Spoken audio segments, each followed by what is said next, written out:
Welcome back to Movie Recaps. Today I will show you a biography, comedy, drama film from 2011, titled The Intouchables. Spoilers ahead. Watch out and take care. One late night in Paris, Driss is driving his employer Philippe through the city.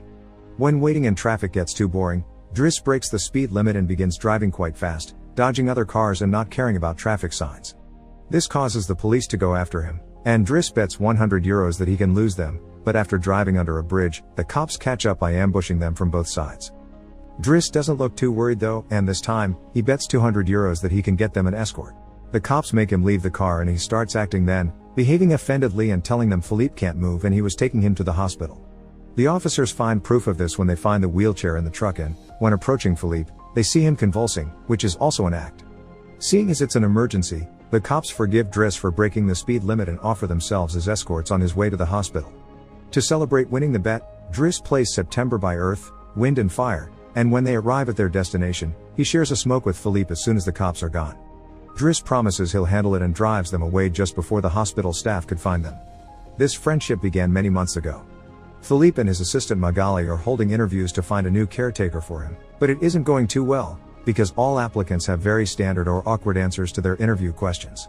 But they're suddenly surprised when Driss storms in, ignoring the fact it isn't his turn quite yet, because he only wants some papers to be signed saying they won't hire him so he can get the unemployment benefits. He's blunt and a little rude, even hitting on Magali, but Philippe finds him amusing and asks him to come back the next day for his signed papers. Driss goes back to his home in a humble neighborhood and tries to take a bath while all his little siblings bother him, only managing to get it done in time thanks to his sister Mina, who is a bit older than the others and more responsible.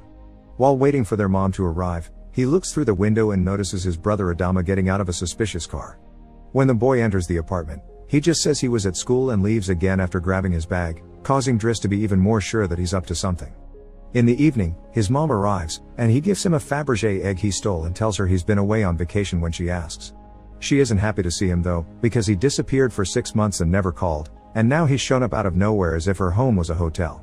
As she's absolutely done with all his lies and she has other children she has to take care of, she kicks him out and tells him not to come back.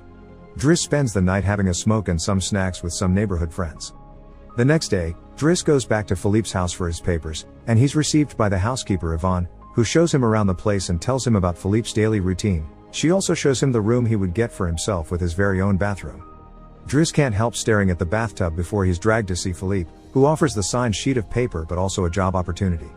Driss accepts the 1-month trial, and Philippe tells him he bets he won't last 2 weeks. After bringing his things to his room, Driss is taught how to take care of Philippe.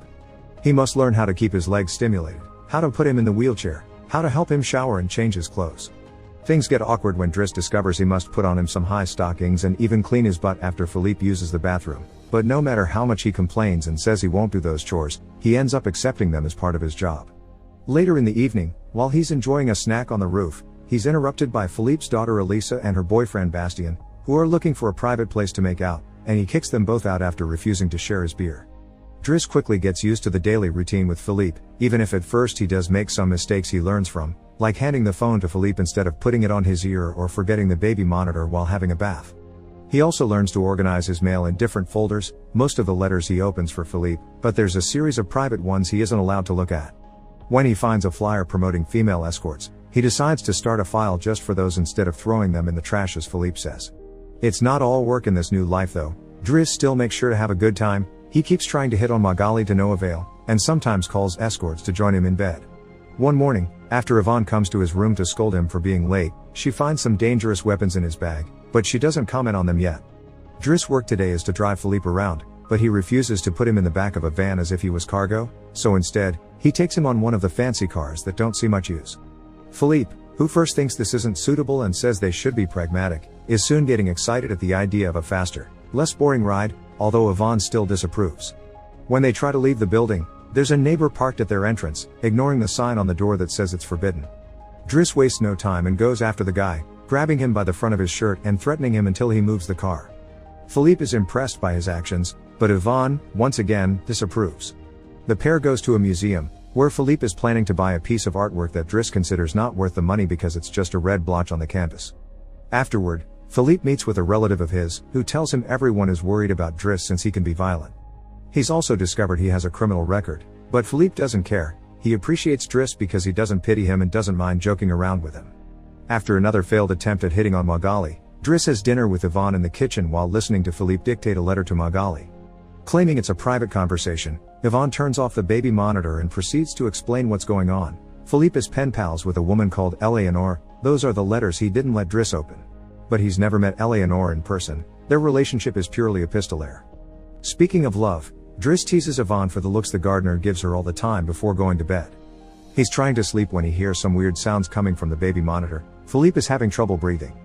Not being capable to ignore him even if he tries, Driss goes to his room and gently guides him through the attack with soothing words and a wet cloth to wipe his face. Philippe eventually falls asleep, only to wake up again moments later, saying he needs air. This time Driss doesn't hesitate. He puts Philippe on the wheelchair, covers him with blankets, and takes him out for a stroll by the river. This is the first time Philippe has seen Paris at night in a long time, and now he's more relaxed. He explains to Driss that the medicine can only do so much and he sometimes experiences phantom pain. When they see some girls walking by, Philippe also confesses he isn't capable of pleasuring a woman because of his situation, but he still can enjoy some satisfaction when he gets his ears massaged because they are sensitive zones. When the phantom pain threatens to appear again, Driss shares one of his joints with Philippe, who is skeptical at first but ends up loving it. Afterward, they go to a restaurant, where they joke around while sharing a meal, and Philippe decides to share more of his story. He met his wife when they were students, and shortly after they got married, she had 5 miscarriages and was diagnosed with an incurable, terminal illness. That's when they adopted Elisa. Philippe has always loved competitions, extreme sports, and speed, and a paraglider gave him that. It was during a paragliding session that bad weather caused him to crash and break his vertebrae, although he still thinks his real handicap isn't the chair but living without his wife. After joking around some more, Philippe remembers the date and realizes Driss has passed his 1-month trial, so he's now officially hired. But he needs to start by bringing back the Fabergé egg he stole because it was a gift from his wife. She would give him one every year, and he has exactly 25, matching their time together. The next day, Driss goes to talk to Mina when she's leaving school, who is a bit offended because he hasn't been answering her messages except to ask her to look for the egg. She also tells him about some cops that have been calling their home. Afterward, he visits Adama, who confesses he was found with 30 grams on him. Driss wants to take him to lunch, but Adama refuses and instead gets in the same suspicious car from before. Later on, Driss is allowed to be present while Philippe dictates his letter for Eleanor to Magali. He thinks this purple prose is very boring and that Philippe should be more direct. He's also baffled to hear that this has been going on for 6 months and they never exchanged pictures. When he finds her phone number on one of the letters, he takes it as a sign and calls her, obliging Philippe to take the phone and finally speak to her outside the written word. Their conversation goes so well, Philippe is now on the phone with her all the time, even right before he and Driss attend the opera, during which Driss laughs and makes fun of the costumes. The next day, Driss convinces Philippe to accept to exchange pictures with Eleanor and chooses one of him in the wheelchair. Afterward, while he's painting, Elisa bursts into his room to ask him for cigarettes and makes fun of him for trying to be artistic. Getting angry, he kicks her out before going to see Philippe, who is currently asking Yvonne to change the chosen picture for one of him when he wasn't quadriplegic. She hides the picture inside the escort file right before Driss burst in, complaining about Elisa and telling Philippe he needs to discipline her, something Yvonne agrees with.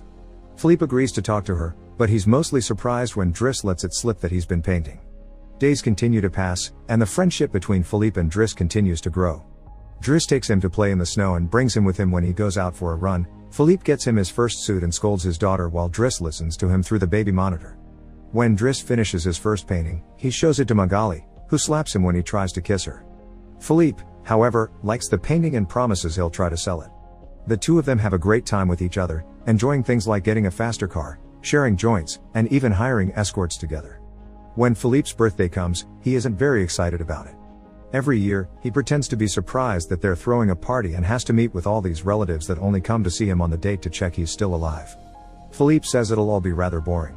While he and the guests enjoy some live classical music, Driss searches for Elisa, who is crying in her room after having taken some of Yvonne's pills, which won't kill her as she expected. The reason why she's sad is that Bastien broke up with her and called her a tart, so she asks Driss to talk to the boy, which he accepts to do for a price. Meanwhile, Philippe is showing Driss painting to his relative and manages to convince him to buy it for 11,000 euros. Driss goes back to the dining room and chats with Yvonne, who tells him Magali is in a relationship with someone named Fred, but things are rather rocky at the moment, giving Driss hope. As the party begins to die down, Philippe makes Driss listen to some of the most important songs in classical music history, but he could only joke in response. After the band is done, he brings his iPod and plays Boogie Wonderland by Earth, wind and fire before he starts dancing right in the middle of the floor.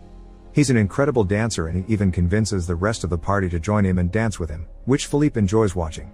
Later, when putting Philippe to bed, Driss opens Eleanor's latest letter to him. She sent her picture, showing she's rather pretty, and is telling him they should meet next week when she visits Paris. When the day of the date comes, Yvonne and Driss put Philippe through dozens of outfits until they find the perfect one. And since it's Yvonne the one that will take Philippe to the date, Driss uses his day off to visit Bastien and threatens him until the boy accepts to apologize to Eliza and to bring her croissants every day. He also asks him to fix his hair. Afterward, he visits his mother at work, but only to watch her from afar.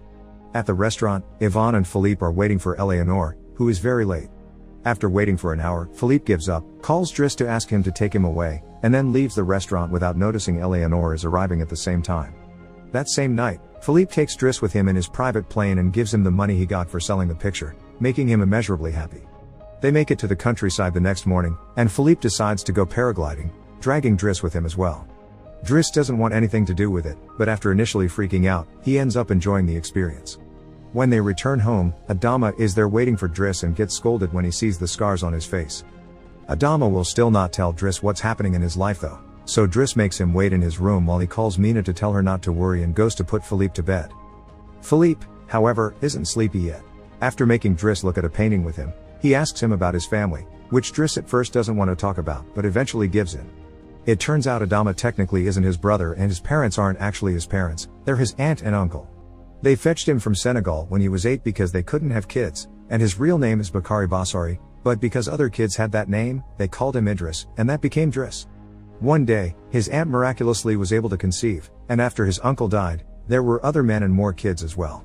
In the same way Driss had talked to him about Elisa, Philippe points out that Adama needs discipline, so he fires Driss so he can be there with his family because he can't spend his whole life taking care of an old man. The next morning, after Bastien has brought his daily croissant while wearing a better hairdo, Driss packs his bags and gets ready to go. Magali comes to say her goodbyes, and when Driss tries to hit on her one last time, Magali introduces him to his significant other Fred, which is short for Frédéric. Turns out Magali isn't interested in men, and Driss gives up on the spot. On his way out of the house, he gives the baby monitor back to Yvonne and teases her for having lied to him about Magali just to mess with him. In return, she gives him the escort file he had started, and he's disappointed to find the picture he had chosen is hidden there. Driss throws away the file, but he keeps the photo for himself. Once outside, he finds a car once again blocking the entrance, so he asks him to move away even if he doesn't work there anymore. When Adama calls him out for it, Driss says it's a matter of principle. A few hours later, the two brothers go pick up their mother at the station while back at the house. Philippe is having his first dinner together with his new caretaker, who is stuffy and boring, and Philippe decides to leave him without even having a bite. Since Yvonne is out on a date with the gardener, nobody is there to scold him for it. As days pass, Driss goes back to his old life. He hangs out with his old friends again and tells the guys from the suspicious car not to bother Adama anymore. When he goes to an interview he doesn't have enough experience for, he manages to win over the employer by calling himself pragmatic and using all the art knowledge he acquired while working for Philippe. This lands him a job as a driver. Philippe continues to dislike his new caretaker and is in a constant bad mood. One night, he refuses anyone in the house to help him with his phantom pain, so Yvonne calls Driss and asks him to come over. That's how they find themselves in the situation from the beginning, with the cops chasing after them first and escorting them to the hospital later. After that little adventure, Driss drives Philippe to the coast, and the sight of the sea helps Philippe calm down. Sometime later, Driss takes care of Philippe's overgrown beard before taking him to a restaurant for lunch, but he doesn't stay, because someone else will be making Philippe company today. Driss wishes him luck and finally gives him back his egg before leaving, and Philippe starts worrying about being alone until he sees who his date is, Eleanor, who is delighted to see him and doesn't mind the chair at all. The real Count Philippe Pozzo di Borgo now lives in Morocco. He has remarried and has 2 daughters. The real Driss, actually called Abdel Yasmin Selou, has his own firm and is also married with 3 children. The 2 men continue to be very close friends to this day. Make sure to subscribe and turn on notifications so you can watch more videos like this. Thanks for watching.